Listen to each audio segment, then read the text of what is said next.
Would anyone else like to chant the verse? Dharma swanustita pumsam Vishvaksena katasuyan Notpadayed yadiratim Shrama eva hi kevalum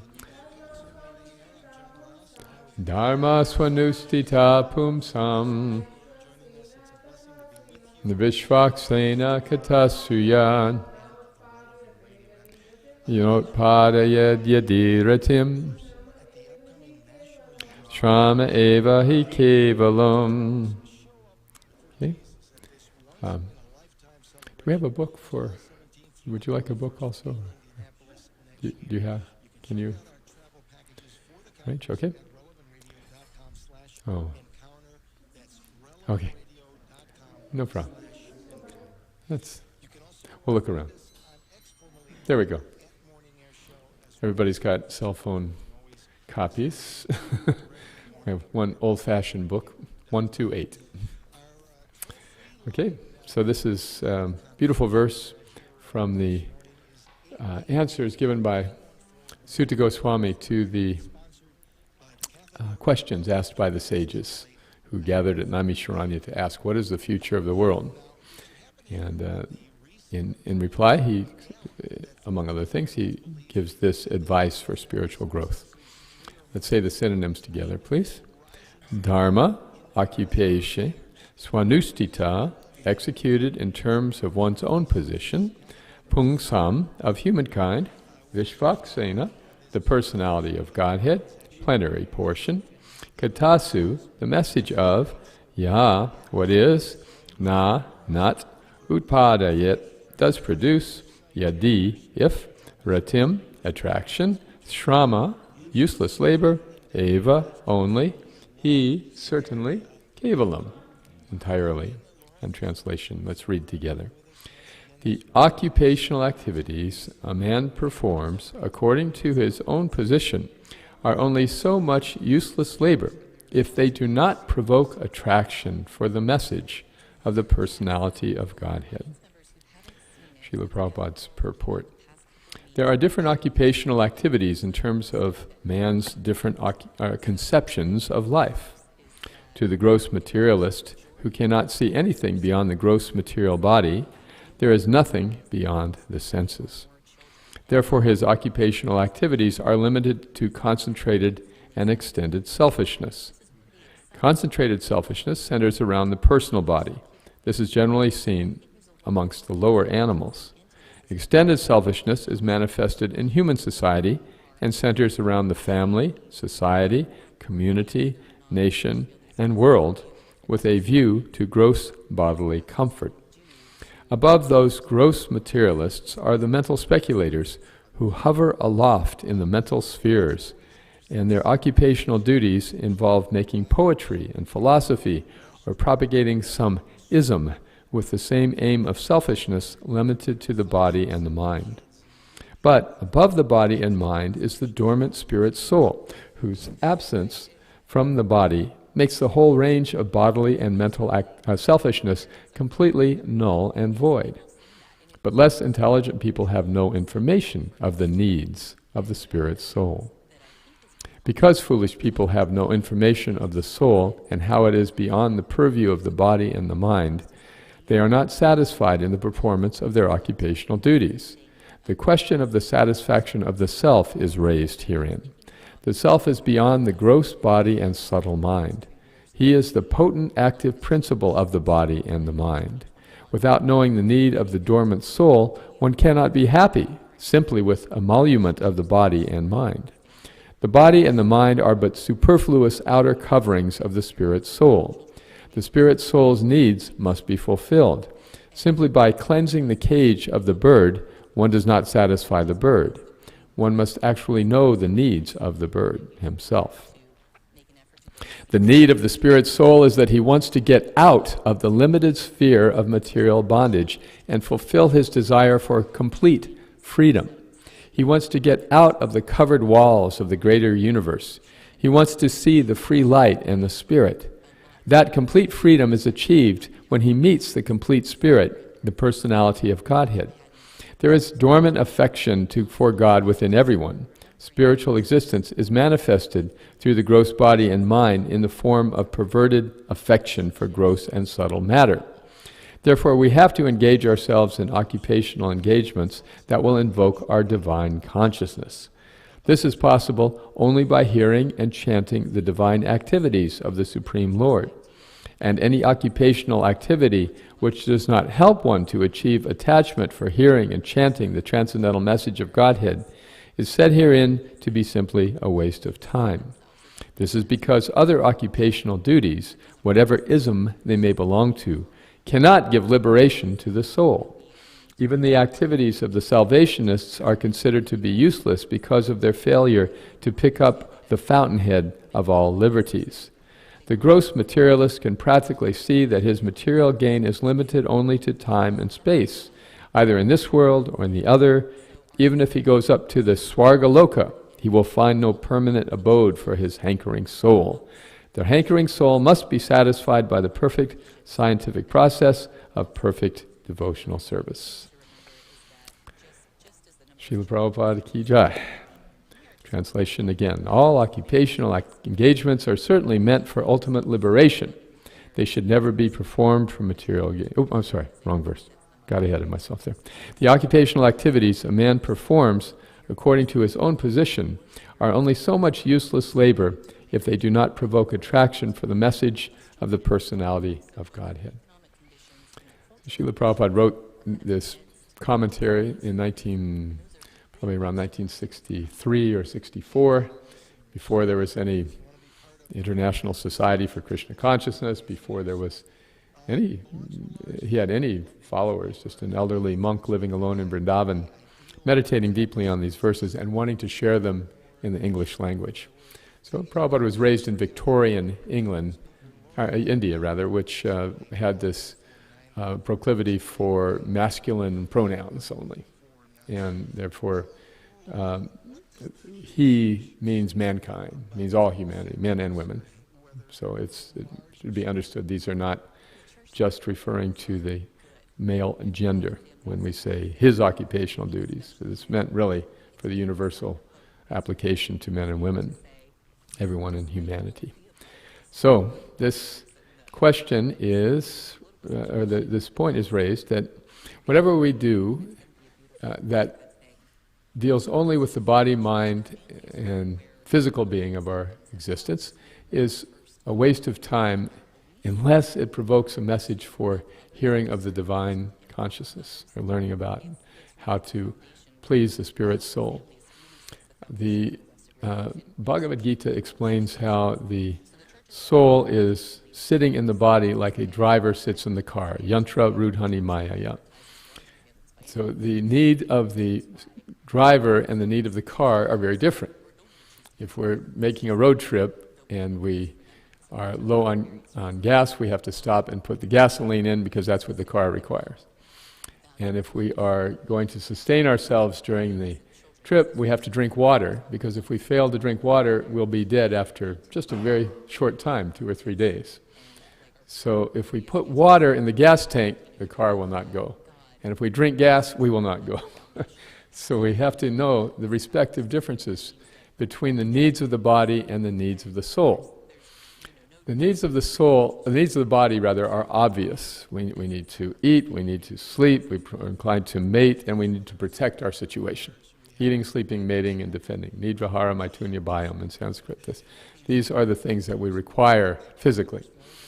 Srila Prabhupada says that beyond these animalistic propensities in human society, we may extend our sense of physical well-being to our family, to our community, to our nation, even to the world. But if we don't know how to meet the needs of our family, community, nation, and world spiritually, then all we can do is protect them or preserve them or maintain them for some short time. And then after that, all of our efforts to maintain the physical well-being will end up in nothing, because the physical body will be gone. There was the great King Alexander who conquered so much of the known world in his day. And he contracted syphilis, so the historians believe, and was on his deathbed. So the king called his ministers and said, when I die, I want you to perform my funeral as follows. First of all, I want my body placed on a palanquin with the arms up, palms open. Then I want this palanquin to be carried by 6 doctors. And then behind the palanquin, I want my servants to toss out gold, coins, and jewels. So the minister said, Your Majesty, of course, will do this, but what is the meaning? He said, well, I want everyone to understand that although I conquered the greatest kingdom known in history, I am leaving this world with nothing. And I want everyone to understand that although I had the best physicians in the world available to me, they could not stop my death. And I want everyone to see that although I accumulated so much wealth, in the end it was meant for the enjoyment of others. So that enlightenment pertains at least to the physical side of our existence. He was wise enough to see that whatever is accumulated in this world will be gone. However much we care for our health, however much we watch our diet, however much we love our family, all of that will be finished at some point. My mother used to say, you Krishnas are so fatalistic. Birth, death, disease, old age. And I would say, Mom, we're just being realistic. We're just trying to deal with the actual realities of life. And it doesn't mean that we have a negative view of the world. Quite the contrary, actually. Understanding the realities of life is the doorway to actual happiness. For example, if we have, say we're in school and we have a final exam coming up on Monday.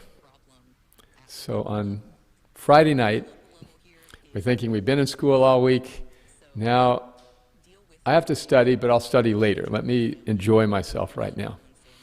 So we go out and Friday night passes, Saturday night passes, and we're thinking, okay, I'll study on Sunday.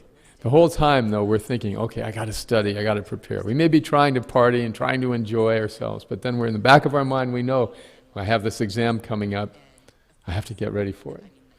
So whatever ability we have to enjoy is tempered by the inevitable studying that we have to do, preparation that we have to do. So in the same way, discussing the realities of life is like the student who studies first on Friday night. Let me get my studying out of the way, let me prepare myself for the exam, and then I can actually enjoy myself, because I've dealt with my responsibilities. So this is the responsible purpose of the human life, to be prepared for the inevitable demise of the physical body, the physical vehicle that we're driving. And moreover, to understand the difference between the physical side and the spiritual side. See, animals can never understand. Although they are spiritual beings, just like human beings, they can never understand the difference between their living force and their physical body. This is why if we look at animals, they're always in anxiety. They're always in anxiety. Sometimes like pampered dogs or cats can stretch out and have a little nap or something. But in the wild, if you look at the animals, they're always anxious. Look at birds, they're the most visible. Do you ever see a bird relaxing? They're always looking this way and that, hopping here, hopping there, flopping. There's no peace because their only conception of life is the physical body. And therefore, that they're anxiously trying to preserve it, although every bird that has ever lived has died. But they're thinking, well, I got to be the one exception. So, thinking that one is the body is animal life. Understanding that one is not the body is spiritual life. Human beings alone amongst all the creatures in this world have the ability to make this distinction. The human baby is born with this gigantic head, relative to the rest of the body. we have some cows at home where I live, and the mother cow gave birth to a calf. We were all kind of watching and waiting every day, if we needed to be there to help or something. And then one morning, there was the calf. And this little calf, just born a few hours earlier, was standing on her legs, nursing. Right away, she was up and around. But when my daughter gave birth to our grandson, about around the same time, that kid was just like pinned to the mat. Couldn't roll, couldn't turn over. It was weeks before he could get his little head even off the mat, just to lift it up. So this should give us a clue that human birth means to use our head. We don't have the physical capacities of the animals, but they don't have our mental capacities. So mental capacity means to understand what is my situation.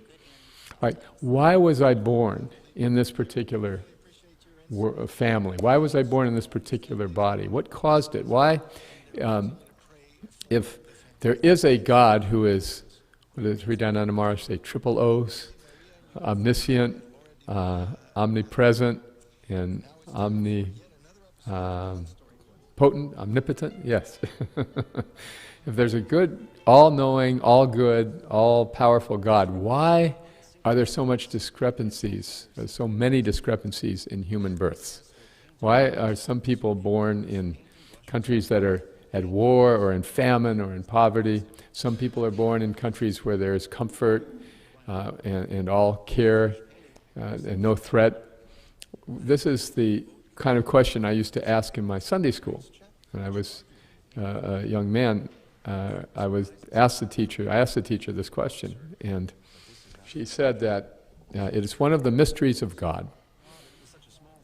Right? It's one of the mysteries of God. In other words, if you want to believe in God, you just have to accept there's some things you can't understand.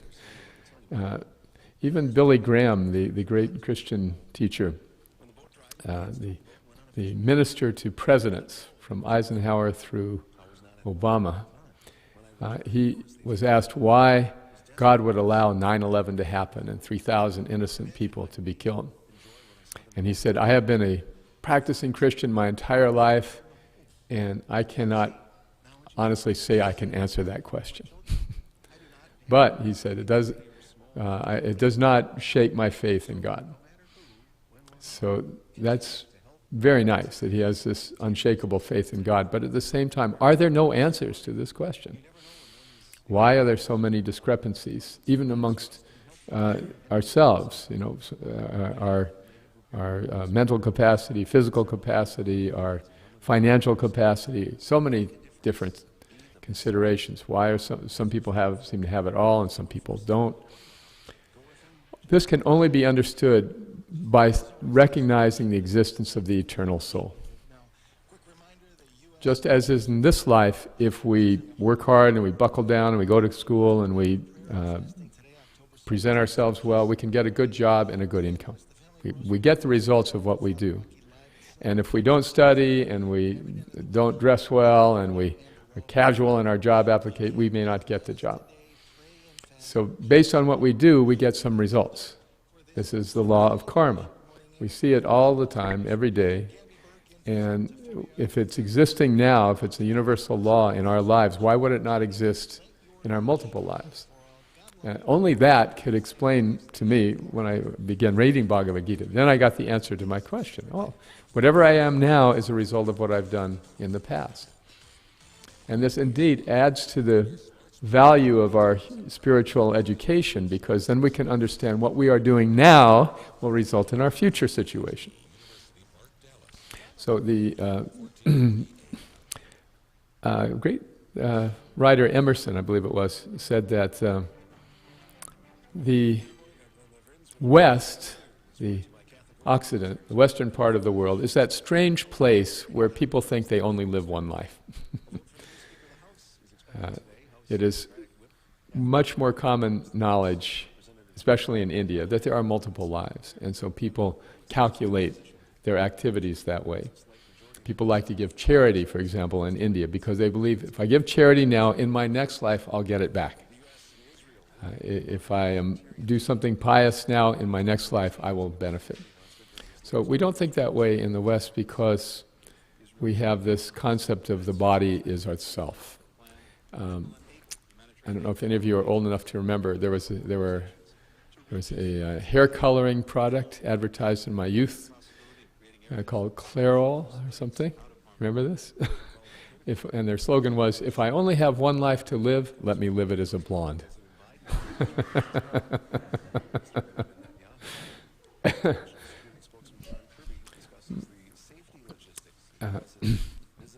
So knowing that we have an extended existence beyond the physical, that the spiritual spark that animates this body is truly who we are, opens the door for a whole new dimension of enjoyment and happiness in life. When we have to be a little skeptical of thinking we'll find happiness through the externals. Even in the commentary, Srila Prabhupada writes that even philosophically speculating about things is only another kind of material enjoyment. Because there is an instruction manual that comes with this body. It's the Vedic literature, it's the Bhagavad Gita. It explains the whole situation, how the reincarnation is going on, birth and death is going on, how to get out of it. And how do we get out of it? This is when we actually feed the needs of the soul. We give our true selves what we really need to enjoy life on the highest level. In the verse it said that anything that we do that doesn't provoke attraction for God is a waste of time. So attraction for God, this is a strange concept for many, because to many of us the idea of God, if we believe in God at all, is more of a duty than a joy. It's more of an obligation. There's a phrase, he was a God-fearing man. Was meant, okay, this guy, he was appropriately afraid of offending God.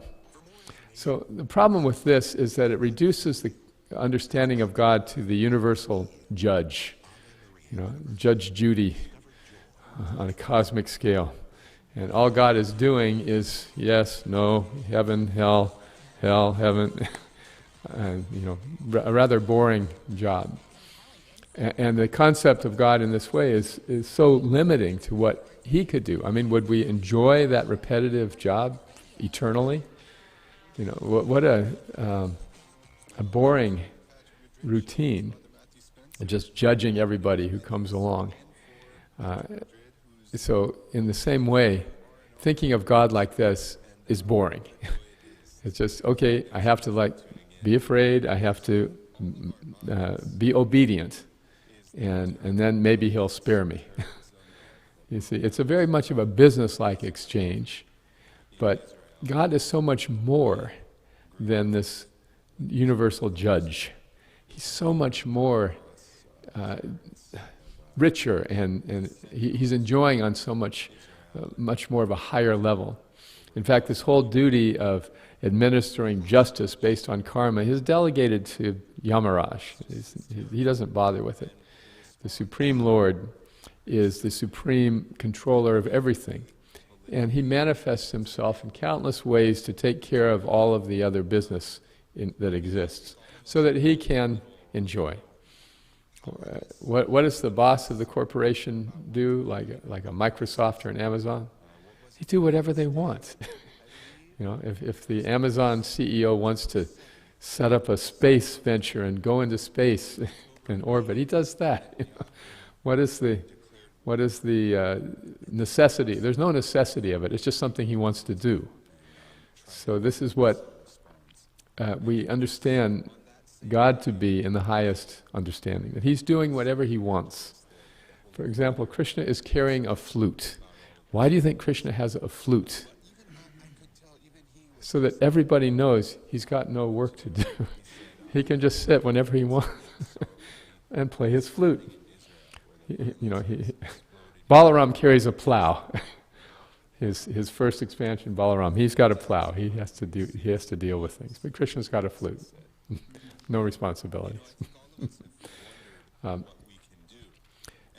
now we talk about God as an abstraction, and this is the amazing thing about Krishna consciousness that hit me so deeply when I understood it, that God is a person, and I can know that person, I can learn about that person. He has activities, he has friends, he has family members, he has adventures, and those activities and adventures and friends and family, they're a source of endless discussion.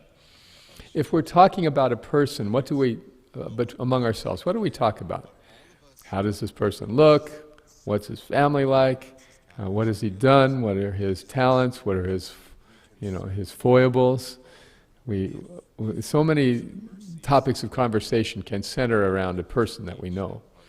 But then God in the abstract, there's nothing to talk about. There's nothing to talk about because it's just a concept.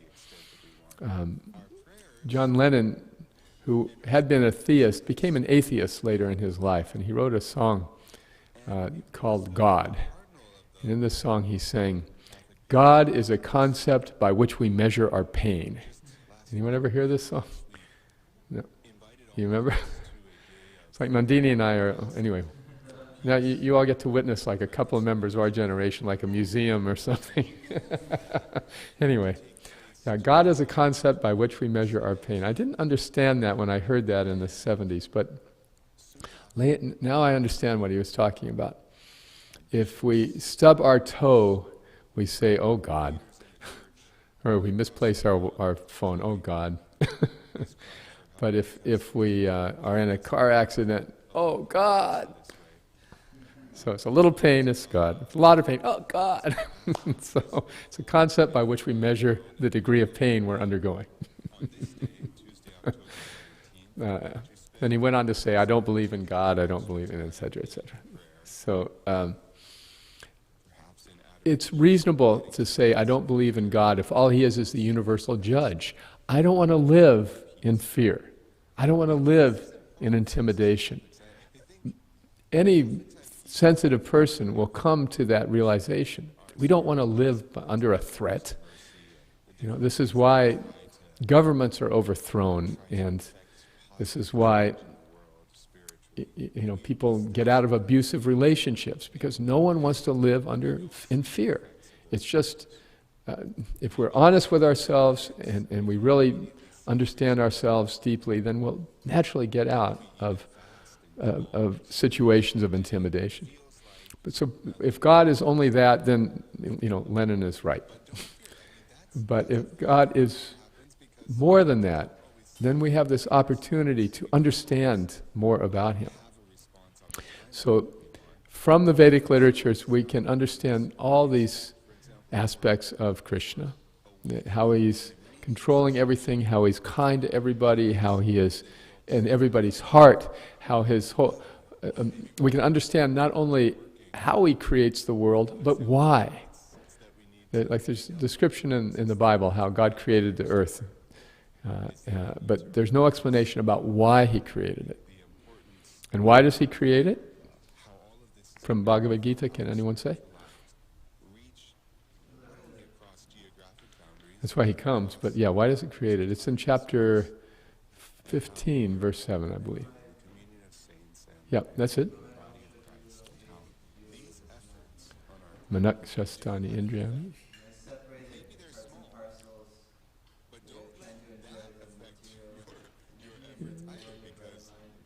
Yes. In other words, Krishna creates this world because we want to be separate from him. And he's just fulfilling our desire. Yeah, yedam dharyate jagat means that, it exists because we want it. We want to experience a life separate from God, and because that's so foreign to our actual nature, it needs to be another place. So we have this opportunity to come to the material world and try to live without thinking about God. And therefore we get very involved with our bodies and our minds. So there's no obligation in this world. We are having our desires fulfilled. Just like, for example, if a person in society wants to be a renegade, I don't want to stop it. I don't want to follow the laws. I want to just do whatever I want. Eventually that person will be caught and put in prison. And so the government would like that person to go to college and use a library and use all the pleasant resources of the world. But the government also has the obligation to create a space for the renegade, to protect the rest of society. So our position in the material world, in this world, is like that. We have not wanted to be with Krishna, so we're here in trying to enjoy something which is not really enjoyable. And we're suffering, and we're going through one birth after the next, after the next. So this is why God creates. And how He creates is explained. So the point is that anything we do that doesn't bring us to understanding God in detail is just going to keep us in this repeated cycle of birth and death, in the prison, in the suffering, and there's no reason we need to do it. All we need to do is this very challenging task of developing a taste for hearing about God. When we say God, we're talking about His position. When we say Krishna, we're talking about His street name. That's how people, His friends call Him Krishna. His employees call Him God, but His friends call Him Krishna. So Krishna is non-different from His name. Any name of God, actually, Jehovah, Allah, Buddha, any name of God has the quality of being absolute, unlike other words. If I say your name over and over, well, it's not the same as sitting here and being with you, because the name and the person are different. But in the spiritual, absolute realm, the name and the person are the same.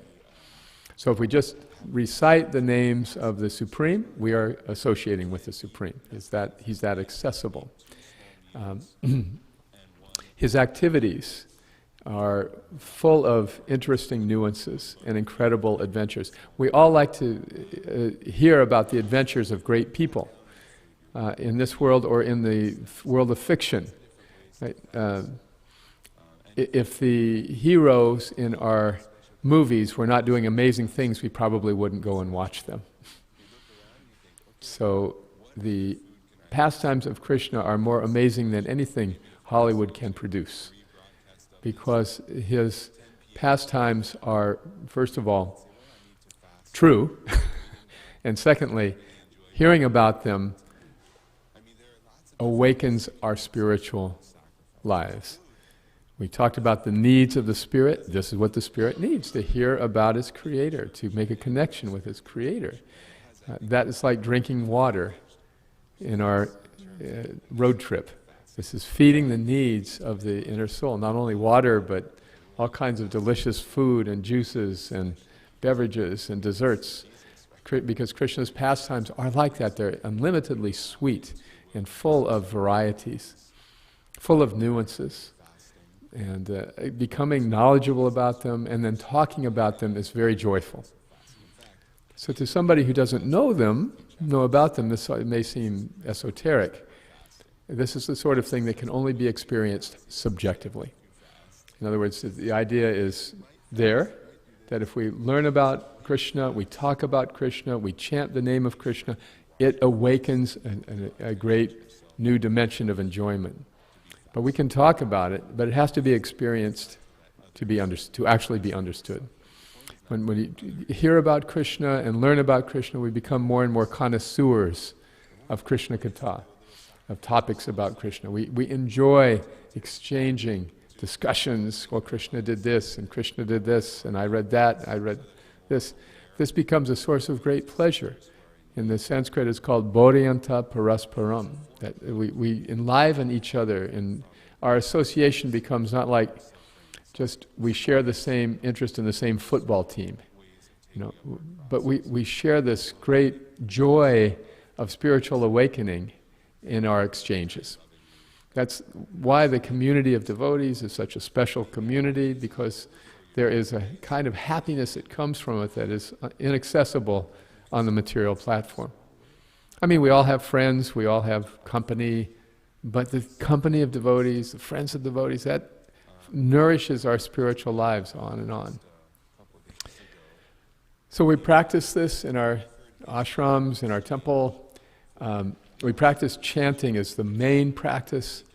And when I read this verse, of course, I always think about how we all experience what they call the clearing platform in chanting. We chant for a while and then it gets boring. Or we feel like we're not progressing.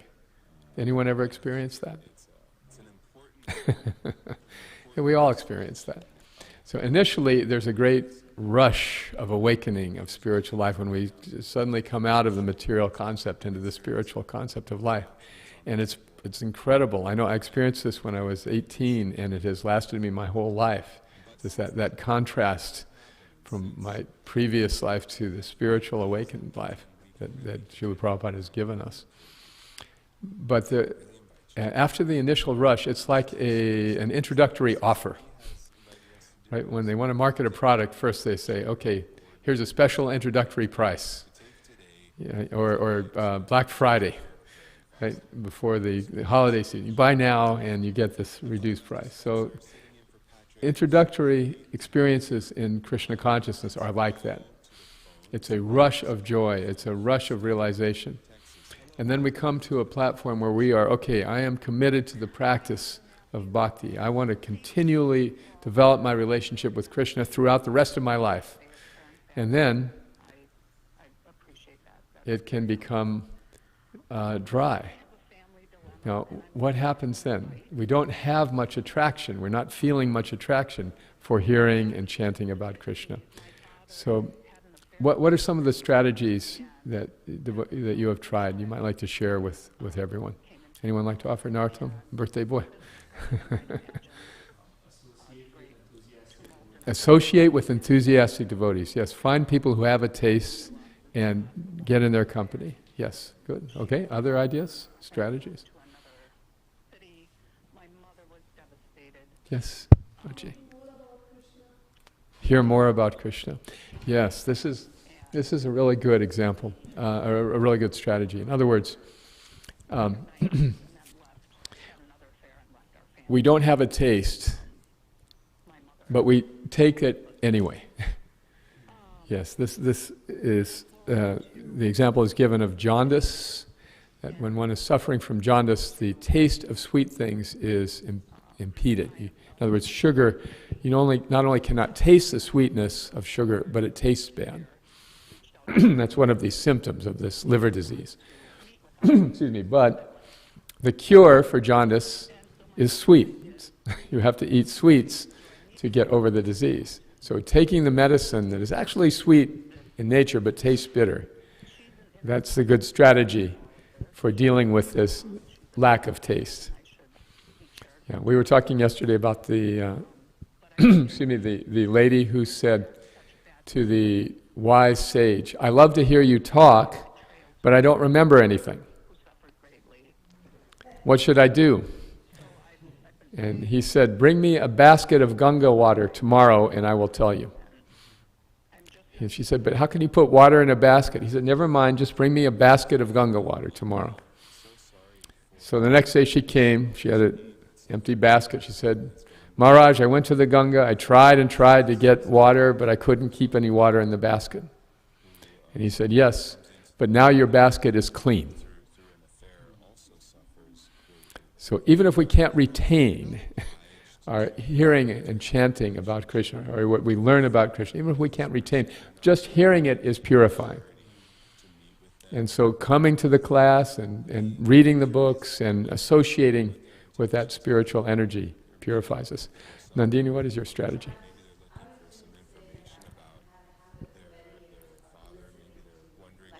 My spiritual master. You've had a habit for many years of listening to lectures. Sorry?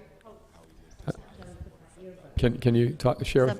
Yes, just stating that for many years, the hearing process, even sometimes, you have your valleys and you have your, so, but that's been a big blessing for me, just hearing to my spiritual master and Srila Prabhupada's lectures. Mm-hmm. And other I listen to many lectures, sometimes yours even. So it's very purifying. There's a wonderful website, I'm sure you know, ISKCON Desire Tree. If you like listening to Srila Prabhupada's lectures, they have them chronologically, so you can listen to one each day. Yeah, that's beautiful. Okay, thank you. Excuse me. Any other strategies before we wrap? Yes? What I've been doing for japa is exploring my purpose, why I'm chanting. Mm. So I found a nice lecture series from Sachinandan Swami about, it's called The Heart of the Holy Name. Mm. And he is explaining our intention for chanting, going into it, and developing more faith in the process of chanting. So the short answer is exploring the why. Mm-hmm. Why am I chanting? Yes. The chanting is meant to be a genuine cry to Krishna, like the cry of a child for its mother. It's unabashed, unfiltered, from the heart, and that takes practice. Because the mind tends to wander around, as Krishna explains in the chapter on yoga. From wherever and whenever the mind wanders, one must bring it back under control of the self. Good, thank you. Okay, Draupadi, did you have any? Doing something that you like doing, that's in Krishna consciousness. Very nice. That's really important, finding something. And this is a big part of our self-realization, finding what we like to do for Krishna. It's not very difficult, you just have to find what you like to do. And then do it. That way, we're connected with Krishna according to our nature. And this word dharma in the verse refers to that, our deepest nature. Krishna is amazing. You know, he creates unlimited, countless spiritual beings, each one to bring him pleasure in a unique way. Isn't that a very godlike thing to do? If you were God, wouldn't you do something like that? Let me just create endless, countless living beings to bring me pleasure all the time. Each one in their own unique way. So that's our task in self-realization, finding out how we can please Krishna. What is it, our very deepest core that we love to do? And why do we love to do that? Because when we please Krishna, we feel pleased. Isn't it? Anyone that we love, if we make that person happy, then we are immediately happy. Our child, our spouse, our parents, whomever we love, our friend, we make them happy, we feel happy. So when we make Krishna happy, we feel happy. And when we feel happy, we want to make Krishna happier. And when Krishna feels happier, he wants to make us feel happier. And then we want to make him feel happier. This is called Nitya Yukta Upasate, the endlessly increasing loving relationship with Krishna. And it hinges on finding out what it is that Krishna wants us to do. And we find that out by experiencing a variety of things and then doing those things that we really enjoy in Krishna's service. Thank you. Okay, one more last strategy and then we'll wrap up. Anyone like to share? Or any other thoughts, comments, questions, reflections? Yes, Prabhu. I just have a question, Maharaj. So Draupadi had said to find something that you like to do for Krishna, and you were explaining that as well, and that's how the reciprocation happens. But I feel like I do things out of obligation, and I also do the things that I like to do. Mm-hmm. Like I really like coming to class. I love listening to Bhagavatam. But I don't really think I'm doing anything expressly because of Krishna's desire, you know? So how can I work on that? Well, you know that's Krishna's desire because you enjoy it. That's the point. Then we know Krishna is pleased if we're feeling happiness in our spiritual activities. You mentioned obligation. And yes, and as a mother, as a wife, you have so many obligations. We all do. So this is why this verse is so nice. Dharma swanushtita pumsam. All the duties that we do, if they are ultimately meant for pleasing Krishna, then they are valued, useful activities. So what about then the ordinary course of life responsibilities that we all have? If our life itself is an offering to Krishna, then taking care of our obligations are also an offering to Krishna. You see? For example, we talked about the physical body. Well, the physical body has so many needs and requirements. If we meet them just for the sake of meeting them, then this is the same as an animal. But if we meet them for the sake of using this body in Krishna's service, then they're spiritualized. So understanding this philosophically may or may not make our chores more enjoyable. But when we're lying in bed going to sleep at night, we can think, okay, I have offered this whole day to Krishna. And that's a very reassuring feeling. Everything I've done today, I've done for Krishna service. Keeping body and soul together so that I can serve Krishna. Thank you very much. Okay. Yes. You know what this really is difficult for jobs and school. We're going to our job or we're going to school because this is our offering to Krishna. And it may seem rather obtuse, indirect. But again, seeing the bigger picture, I'm learning this so that I can get a good job and I can maintain a family for Krishna. I'm going to my job so that I can earn a check and I can provide. And my home is a temple, and I am the caretaker. It is Krishna's property. I'm just the steward. I'm the manager. I'm the employee who maintains this little temple of my home. In this way, work can become part of our yoga as well. All right. Thank you very much for this opportunity. Lovely to see everyone here. I look forward to my next visit. Hare Krishna, Srila Prabhupada Ki Jai.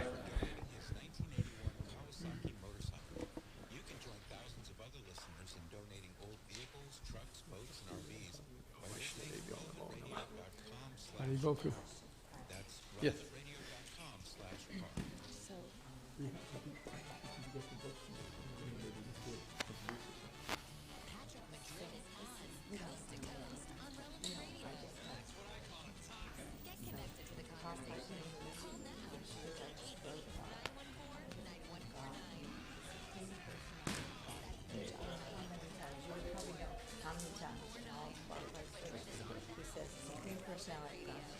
So, and also the publication back home, So my question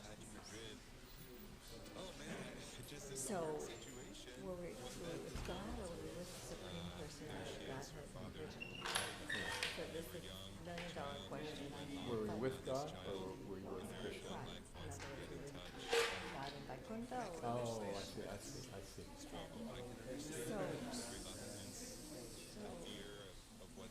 So I guess what comes up for me, trying to grasp this, which is way beyond my pay grade, and Prabhupada would always take an example of the house on fire, just don't worry about it, just get out. Right. But it's, it states that we desire, just like you mentioned, desire to be in the world. So if we were in the spiritual world, with all the bliss and all the love and all the relationships, how could we ever turn our back on that? And it's I'll tell you my understanding of that. It's more subtle than just walking away from Krishna. Just more like a curiosity. Everything's centered around Krishna. I wonder what it's like to be Krishna. Just that, which is a very subtle deviation from, I just want to please Krishna. I know what it's like to be Krishna. And because Krishna's fulfilling our desire. creation is awesome. Yes. Just be so amazing, just like that. Very nice. You want to experience that, there it is. I'm happy to see you again whenever you want to serve me. Very nice. Thank you. So you're coming, I guess, to our home tonight. I'm so much looking forward to it. I was thinking of we were having a little fun kind of anglicizing the Sanskrit bhajans. Okay. And it calls for some kind of a screen or projector. Is that possible? I don't have that. You don't have that. Anything like that. Now, have you never, is it Sona who disciple? Yeah. I thought they had something. I can project it or something. Okay. I'll ask, they're out of town. No, they're out of town, so I have can you do it on the computer? I have just a small Macintosh. Do you have, what if I could do, I could email it to you. You can just read it off your phone. Okay, that would be great. That's what we do all the time with my baby. I got this wonderful, I love this app. It's Pocket Vedas. I don't know if you've ever seen it. Is it an Apple or? And I don't know. I've got a drawer. It's an Android, but It's Android, okay. it's just. I downloaded it some years back, and it has so many of Prabhupada's books. Pocket Beta. Pocket Betas. Okay. I really like Cool. it. I have only the Srimad Bhagavatam. Yeah. So this is great. It's great. You can download it. They're all there. It's really, really nice. I was reading. What was I reading the other day? I was reading the cinema. It's so good. It's so beautiful. Yeah, it's great. I like it. And I have it. So I've set it up so it's like white on black because I find it easy to read myself like this. I see. Wow, Wow, that's fantastic. Yeah. Okay. Thank you very All much. right. All right. Good job. I look forward to tonight. What time should we come?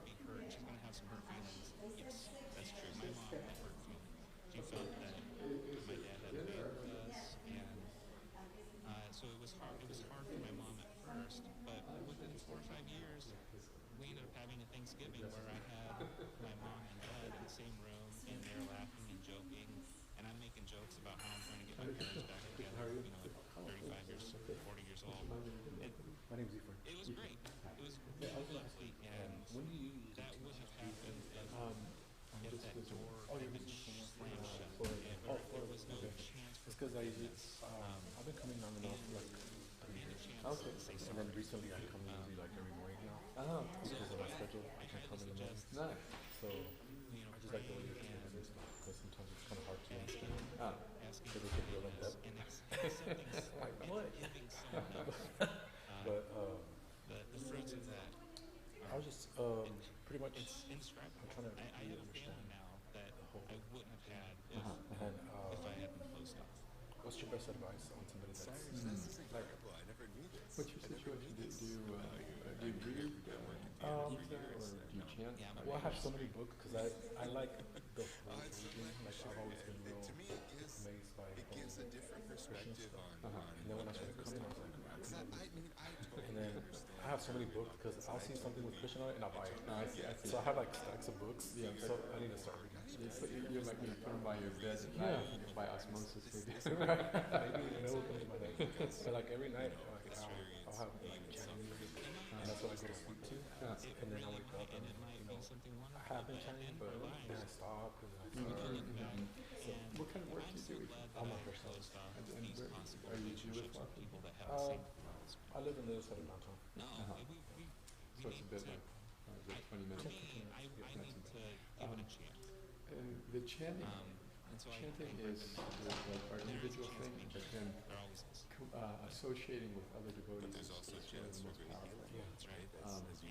Do you ever attend like the bhakti circle? Well, I come like almost every day. You come in every day, so My well, dad that's the pushing me best on the thing swing I for can the first time, advise. and I And think I was 37. chanting fixed number of rounds, whatever it is, 1 round, 2 round, do it every day. Yeah, so Just I'm doing whatever we're at a park, you my can son maintain wants to that. win tennis or Even something, 1 so round, we're how is watching it him, and that there's you some swing change around? sets, and I was like, hey, I've never been pushed on the swing by my dad. Because I even do it today. I just forgot my beats today. No, But usually I do it like while I'm here, Really, and then very silly. I keep the beats in my car.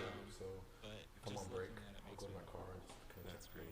Nice. That's Or fantastic. if I'm just walking around at the salon, because I'm a hairstylist plus I manage the salon. So when I'm walking around and I'm not really talking to nobody, I'm just kind of like looking around and doing some Make sure everything is. Yeah, then I'm chanting. it's another angle to think about. No, you're on the right track. It doesn't mean that you're There's a Saturday night gathering called Bhakti Circle. Yeah, You come to that. I haven't. I used to come to it when it was on Wednesdays, and then they changed it to Saturdays, and then Saturdays is busy at work. So then by the time I get off, I'm like, I would have to come straight from work over here. Right. How about Sunday? Sundays, I saw that there's one that it's gonna start on Sundays. Yeah, they start at the yoga house. Yeah. So I start like at 11. Yeah. So that's our challenge here because it's so popular with the Indian community, and they like the more esoteric. Oh no, I've been to Sunday's service. The evening one. Yeah. I've been to that one. Yeah. Oh, that's good. You're not intimidated by it. Oh no, I love it. I love it. I've always been intrigued about the whole religion and The classes tend to be a little more on the esoteric side. That was oh, okay. the Sunday class at the yoga house, I think that'll be more your On Sundays? your style. Yeah. Okay. Oh yeah, because on Sunday nights it gets real intense. Yeah. Which I like, but of course a lot of it I don't understand. Yeah. You know, but I'll come in here and they already know me, and like the guys here, you know, they're like, hey, you know, Okay. yeah, so like, yeah, breakfast with us, and I'll say, yeah. And then if I don't come for a while, or a couple of days, 3 days, they're like, hey, we missed you guys in Georgia. So they know me already. That's great. So making friends, making, that will, you're doing all the right stuff. Okay. I'm trying to think of a good introductory book for you. You know, one that you might really enjoy reading is the Prabhupada Lilamrita, which is the story of Prabhupada's life. It's also in a condensed version called Your Ever Well Wisher. But that book is a page turner. You know, his whole life coming up to starting this book, especially the earlier years before he came to America and then the early years in America. I think you might enjoy that. What is it called? It's basically the biography of Srila Prabhupada. Okay. It has a Sanskrit name, but you just remember the biography if you ask any of the I need it. okay. I can tell you the name. Sure. Yeah, I think this is a great consideration, Kevin, to ponder, well, what am I praying for? Is what I'm praying for too generic or so generic that it seems like maybe impossible to even answer specifically? Well, I don't think anything is too generic for God, right? I mean, I can pray for an end to hunger around the world, which is that's a pretty big ask. But I mean, He's God, right? He could fill everybody immediately and take away all hunger in an instant. I do think, Kevin, I do think that when we are specific in prayer, there is a focus for our intention and also for our own disciplines and for our own works of penance that are specific. Thank you so much. A pleasure. Nice to meet you. Take care. Asked by the Cardinal of the Patriarchate of Jerusalem to pray for peace and reconciliation. Well, we're praying specifically for this situation between the Israelis and Palestinians and in the whole region. I And I think that we pray also, as you mentioned, for the safety of our president and for all of those involved in seeking and striving to find peace. I think there is something to be said for being specific in our prayers, and also for being insistent in that specificity. So not giving up on those particular prayers. Now, are there parallels between what's happening now and World War II, World War I? Yeah, there are always parallels, but usually it takes hindsight to see everything so clearly. So I guess we'll see what will happen, in this situation. I'm leaving all of that to God and just doing my part to try to practice and exercise peace. Prayer and penance in my life. So thanks, Kevin. I appreciate it. Yeah, let's pray very specifically for those intentions you mentioned, and I think the more specific we are, the more laser focused we can be in the spiritual life. If you're just joining me, we were talking about how the church has invited us to prayer and penance today, October 17th, specifically for peace and reconciliation in the Holy Land. And I mean, this is not new, is it? I mean, we have been seeing violence erupt for decades, and we have been seeing the strife and difficulty that those living in Gaza and Israel have experienced. All right. May Krishna give you the patience. Okay. It feels different. It's really nice. Urgency As you get older in Krishna consciousness, you get urgency of finding some lasting solution, some lasting justice. And also, especially, I mean, being the worst terror attack on Israel in its history, and you see the hostages taken, you see all the possible tragedy that will continue to unfold, and we pray for healing, peace, and for an end to all of that. 888-914-9149 is the number to call. I have to take a quick time out, but we do have a few open lines here, 888-914-9149. I'll be right back.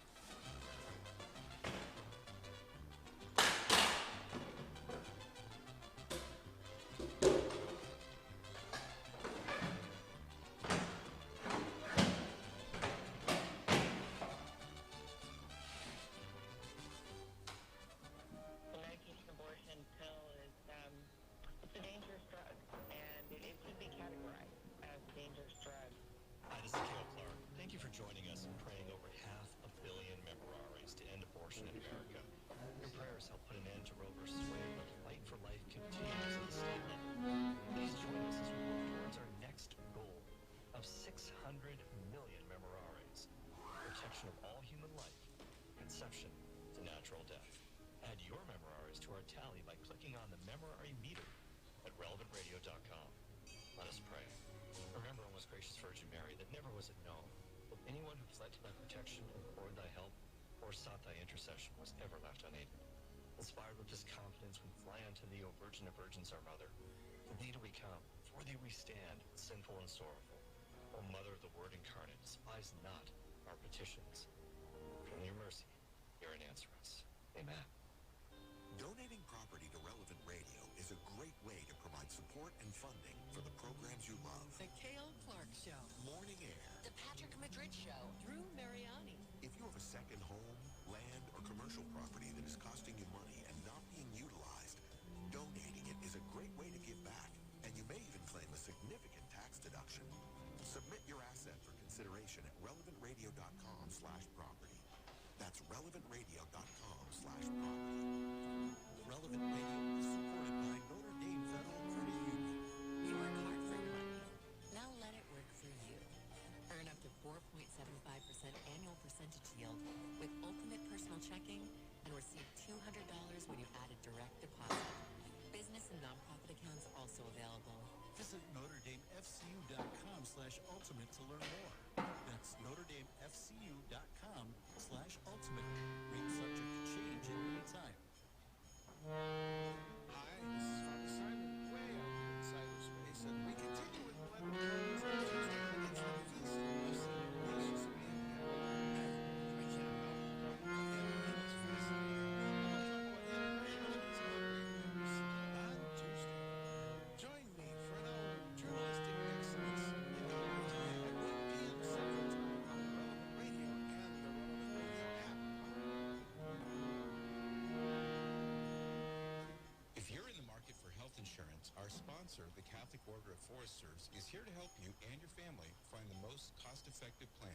Learn more at relevantradio.com/forester. Get connected to the conversation.